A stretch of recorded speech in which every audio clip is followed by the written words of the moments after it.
Okay, well, as you can see, I'm outside the Ener-Vate office and in the lovely surroundings, I have to say, of the SAV offices up in beautiful Edinburgh. The sun's out in January, which is welcoming. Coming off the train this morning, it was beautiful. So here I am with Simon Kerr of SAV. And I really wanted to talk to Simon in particular because one of the messages that we've done in the previous videos that you've seen is how we can utilise heat and how we can actually minimise the new generation of heat. And Simon is going to talk us through what he can do in that. So, first of all, Simon, if you want to introduce yourself and say to the viewers who you are. Thanks, Steve. I'm Simon Kerr. I'm Head of Heat Networks for SAV, looking after Scotland and Northern Ireland, based in, as Steve said, in our Edinburgh office. Great, and I have to say, I mean, he's in a perfect position in Edinburgh. What's the cathedral here? Sorry. St Mary's. St Mary's Cathedral over our left shoulder here is just a sight to behold, it really is. So anyway, enough of Edinburgh. So the title of these shows is Let's Talk About Heat Networks. So Simon, let's talk about heat networks. Let's get into the discussion for the viewers about how heat networks can play that massive role that we foresee them in the future. So, what do you think? Where are you coming from in terms of your experience and know-how in heat networks? Well, I mean, I've been working with SAV since 2006, and a lot of our DNA comes from Denmark. Two of the owners happen to be Danish, and so from an early kind of stage in my SAV career, getting brainwashed with what the Danes are doing, how the Danes are doing it. And part of their, a big part of their energy, their whole system energy approach is heat networks. And that couples the electrical industry with industrial waste heat, with heating people's homes, and it provides a whole system approach.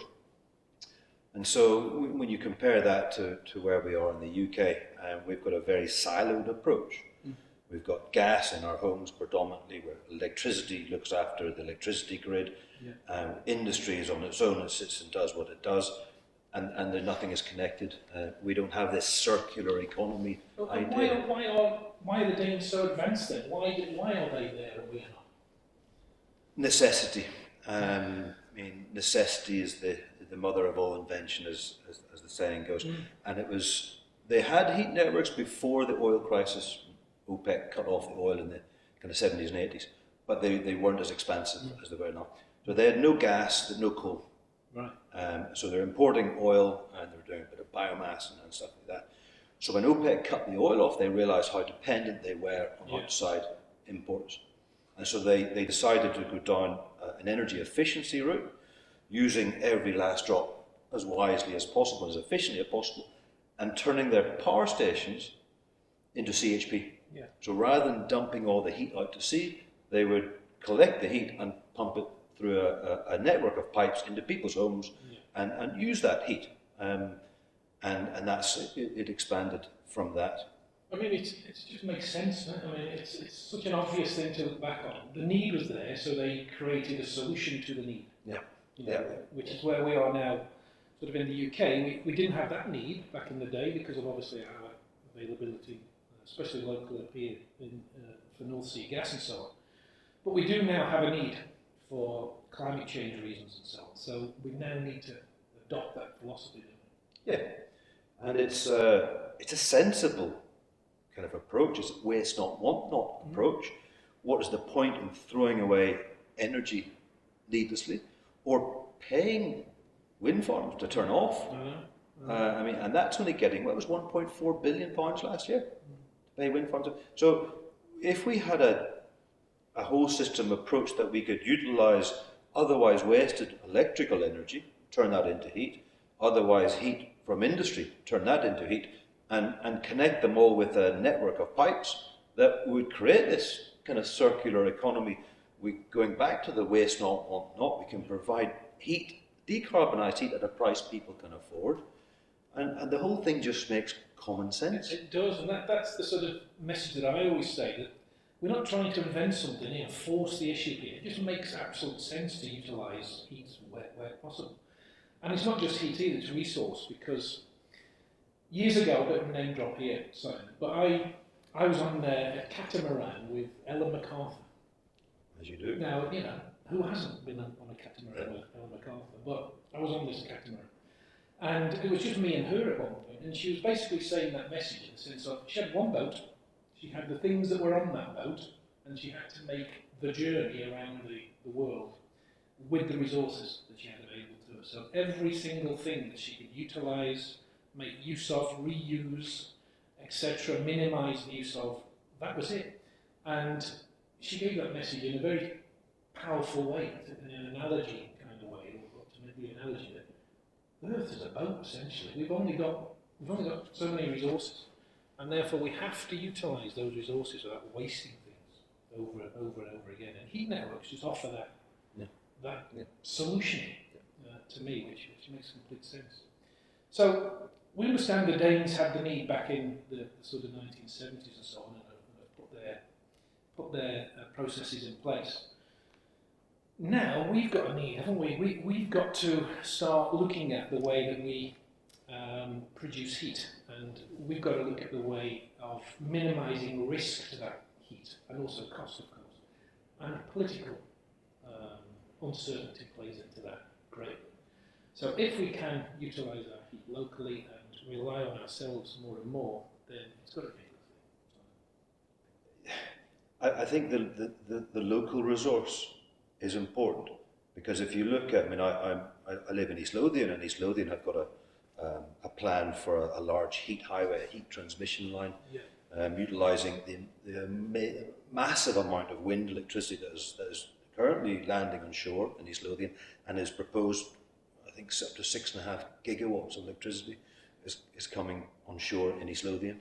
And to put that in perspective, Denmark currently produces 7 gigawatts. So there's an enormous amount of electricity coming. So we have an opportunity to utilise that.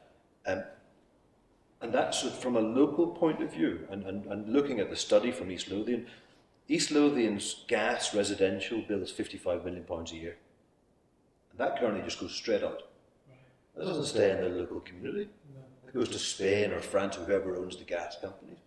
And so by having a heat network that can utilise local energy and then provide that as a service to people, that they pay to the provider of that local heat, and so that then pays for the upgrade and the expansion of the network, and the employer employing the local plumbers and the local fitters, and all of a sudden you're generating this local wealth.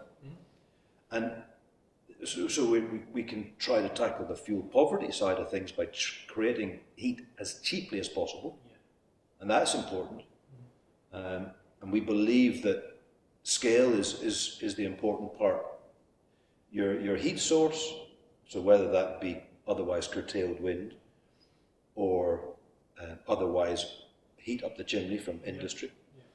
So that's two ways to reduce the price and just be more sensible about the whole system approach. To tackle the fuel poverty. You then create jobs and wealth because you're employing local people, and you've almost tackled it. It's low carbon, it's low cost, and it's secure because you've got multiple heat sources. You're not relying on any one source. You've hit the trilemma, the energy trilemma, the cost, the carbon, and the security. And also that point about jobs as well, Simon, the transition of those jobs. It's not replacing those jobs. The people who are currently installing, maintaining gas networks, electricity networks, those skills are required, because the transition to heat networks is not going to be easy. I was speaking to Simon earlier on downstairs, and we talked about the effort that was made to put in electricity networks and gas networks back in the sort of 100 years ago, 50 years ago. We currently need to do that now, make that effort now, and therefore the jobs required to do that, they're already there half the time. 100%. We're kind of co-sponsoring a heat network suite in Dalkeith, just outside Edinburgh. Yeah. It's an energy training academy, so they're training up heat pump guys. They're doing gas tickets and stuff, and we're now introducing heat networks into that training as well.